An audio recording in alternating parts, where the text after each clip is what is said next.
Hello friends, let's talk about our shadows. Not the shadow that appears when we stand in the sun or light, but those shadows that stop us from doing the things we want to do. And this is the strongest reason why we are not doing what we really want. In this video we'll reveal a pretty interesting topic that many people don't want to face.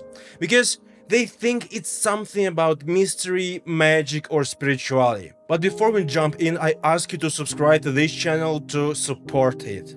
And if you already liked my past videos, go ahead and like this one too, even before you reach the end.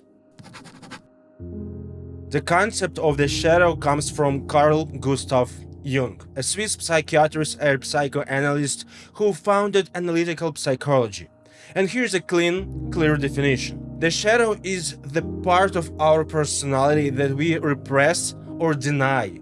The threats, feelings and desires we were taught are bad, unacceptable or too much. According to Jung, this shadow doesn't disappear. It lives in the unconscious and often shows up through our reactions, triggers, projections or self-sabotage. So in other words, the shadow is everything within us we don't want to see. The parts we've pushed away because they didn't feel safe to express. But they're still there, operating in the background. So, as I love to give examples, let's try to find our shadows right here and now. I don't know anything about you, the person watching this video, so I'll talk about my own shadows. And I'll go through them in this video to give you a better understanding of how it works. My biggest shadow is connected to my stuttering and the shyness that came with it while I was learning how to be part of society. When you stutter, you're always kind of searching for words you can say, trying to avoid the ones that make your voice get stuck. For example, my killer words are things like crispy, tremendous, or any word that starts with two consonants at the beginning. When I had to speak out loud in front of classmates, I would usually start to stutter, and most of the time it wasn't a big deal until someone started laughing. That laugh was the moment my shadow appeared, and after it happened a few times, my shadow decided to protect me from those emotions. Shadow sits on your shoulder, and the moment you want to do something that truly matters to you, the shadow speaks. Its main job is to stop you from doing that thing. So when I want to speak publicly, my shadow says, "Don't do this, you'll stutter and people will laugh at you." And what happens next? I say no. I skip the event or cancel the speech. Not because I don't want to do it, but because my shadow wants to protect me from possible pain. It even got worse at some point. I started avoiding phone calls. I didn't want to call anyone because somewhere deep down my shadow believed I'd feel disappointed again. Just like before, when something unpleasant or even painful happened. So from all of this we can see that the shadow is what holds us back from doing things we really want. Because it remembers the heart. It remembers past moments, and based on that, it suggests we don't try again. And to add more thoughts in your head, think about your inner child. I don't want to dive into the full topic of the inner child in this video. I'll definitely do that in the next one. But you need to understand one very important thing. Our shadow is what got rejected or shamed, and our inner child is the one who first felt that rejection. In simple words, let's imagine ourselves young, like teenagers or even younger. Let's try to remember some kind of painful situation from childhood. For example, my parents divorced when I was 8 years old. And usually when kids experience a divorce at an early age, that's the moment their inner child is born. That's also the moment when your young self starts saying things like, "Don't get too close to people, they'll leave," or "Don't trust love, it's unstable," or even "Don't show your real feelings because it's not safe." The shadow becomes your inner child's armor. It helps you survival. But as you grow up, that same armor becomes the thing that stops you from connecting, trusting, and expressing your true self. I know how many kids believe they were the reason for their parents' divorce. I met a lot of adults who still carry that feeling. They truly believe that everything that happened between their parents was their fault. And they say things like, "It was my fault," or "I wasn't good enough to keep them together." But in most cases, that's absolutely not true. Another side of shadow work is trauma, and the most common situation where new shadows are born is when we feel unaccepted. Feeling unaccepted in society is one of the hardest things, and if you weren't a very social kid like me, then you probably had a lot of painful moments that created new and more shadows. Think about it. You probably remember stories of kids who weren't accepted in school. Many of us had horrible acne and we were ashamed of our faces. So we built a defense system. Some kids didn't look pretty enough, some couldn't afford brand new clothes, some were poor or even too rich for that moment and place. Some didn't get good grades. We all had something. And those who didn't learn how to deal with rejection or unacceptance brought all those shadows into their adult lives. And here we go. Therapy, counseling, depression, and everything else we carry in our grown-up minds. All because of what we never healed from our childhood.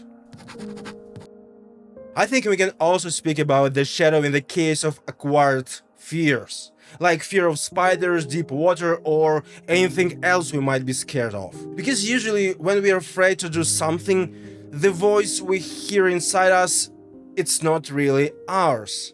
It's our shadow speaking. For example, I used to be really afraid of the forest at night and of deep water. And every time I found myself around one of those two things, I could hear a very loud voice inside, my shadow voice. But something interesting happens when you challenge it. That voice starts to fade. Sometimes it disappeared completely. Now that you've seen how shadows are born from pain, from rejection, from the parts of ourselves we had to hide, the next step isn't to fight it or fix it. The next step is asking, what do I do with this part of me? Do I really need to change it? Or maybe just learn how to live with it differently? First of all, if you like this video so far, please hit the like button and share your shadow in the comments below. Because if you do that, YouTube will show this video to more people who also want to understand their struggles. And maybe, just maybe, they will realize something that can actually make their life better. So please share it. Now, in the second half of this video, I'd like to share a list of questions you can ask yourself if you want to face your shadow or your shadows.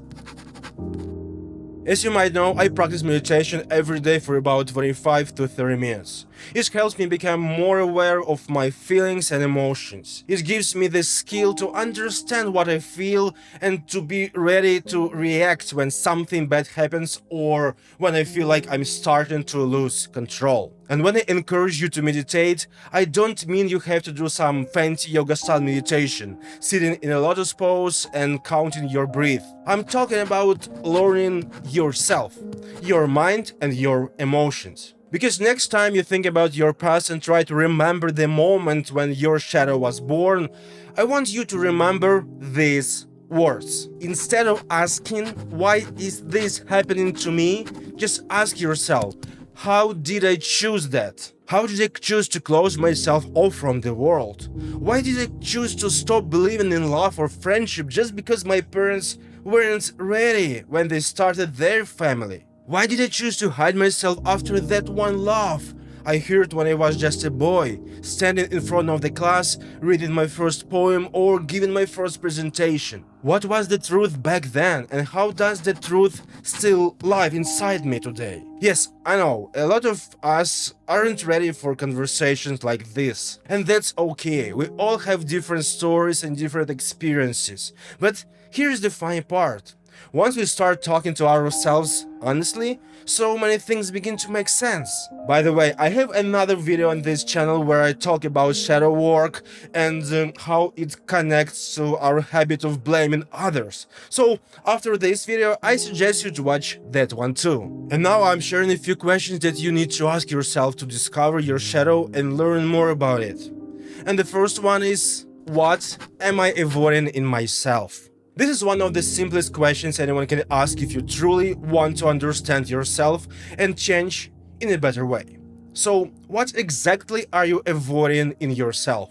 If, for example, you want to start your own YouTube channel, what's stopping you from doing this? Use a notepad, send yourself a voice message like I mentioned in a previous video, write in any form that works for you, and just answer this. What are you avoiding? Maybe you feel like you are not confident enough, or maybe you don't want to experience something painful again, something you've already been through. Think about your fears and try to find the moment when that fear first showed up in your life. And now, the next question is, what part of me wants to be seen? Once you realize what you're avoiding, you also need to find that part of you that actually wants to be seen. Maybe you want to wear something you've never worn before, maybe you want to paint your nails in a bold color, or maybe you have a tattoo that you're ashamed to show. And because of that tattoo, you avoid wearing shirts without sleeves. But deep down, somewhere inside, you want to feel free and express those things to the world. Ask yourself honestly and find that part of you. Where does my self-judgment come from? This is about deeper self-work. Sometimes you need to ask your friends or your parents, maybe you need to spend a few days looking through old childhood photos to remember specific moments from your early life. Or maybe you need to speak to a counselor, try hypnotherapy, or even have a session with a heroic dose of magic mushrooms. Because if you really want to find an answer, sometimes you need a ticket back into your memories to understand where and why your self-judgment began in the first place. And here is the hardest part.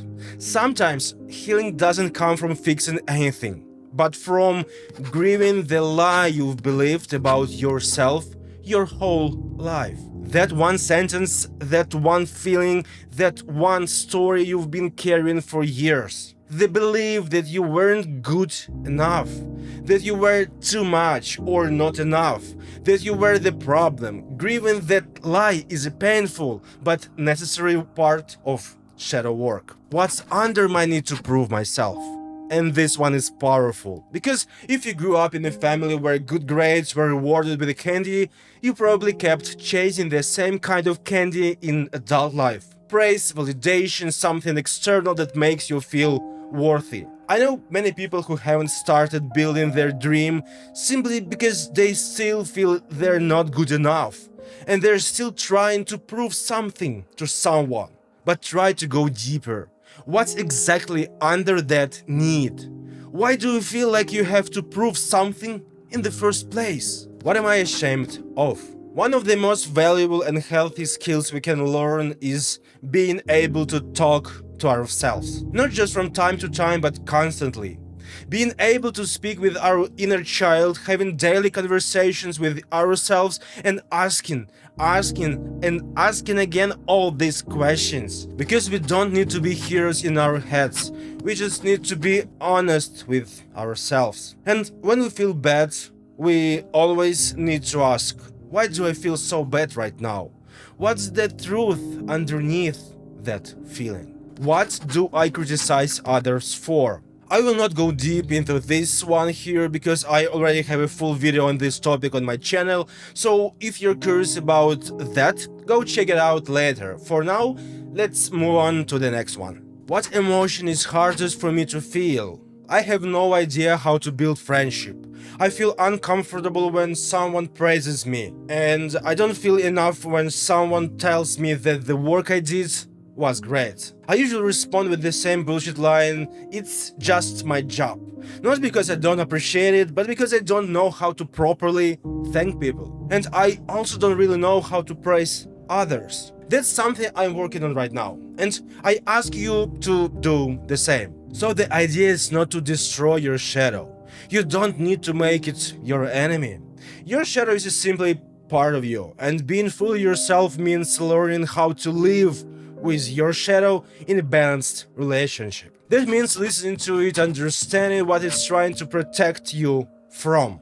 If you truly want to work on and with your shadow, ask this: show me the part of me I fear the most, and how can I love that part?